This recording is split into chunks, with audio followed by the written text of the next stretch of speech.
Netanyahu নিজের মুখেই যা বলছে তার সারমর্ম হচ্ছে ইরান আর পাকিস্তান এই দুই রাষ্ট্রের সে ধ্বংস চায়। শোনেন তার মুখে। Mission that we have is to prevent a militant Islamic regime from meeting up with nuclear weapons or from nuclear weapons meeting up with a militant Islamic regime.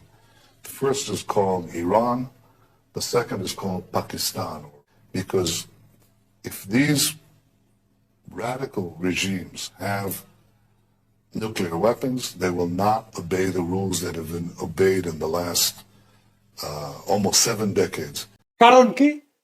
কারণ একটা রাষ্ট্রে পারমাণবিক শক্তি আছে আর একটা রাষ্ট্র পারমাণবিক শক্তি অর্জন করতে যাচ্ছে বলে তাদের অভিযোগ। ইতিহাসের কি নির্মম পরিহাস, যে জনগোষ্ঠীকে দ্বিতীয় বিশ্বযুদ্ধের সময় নির্মম নির্যাতনের শিকার হইতে হয়েছিল, সেই জনগোষ্ঠীর হাত থেকে আজকে মধ্যপ্রাচ্যের মজলুমদেরকে বাঁচাইতে হইতেছে। ইতিহাসের এক সময়ের বাস্তবতা দিয়ে আর এক সময়ের কর্তব্য নির্ধারণ করা যায় না।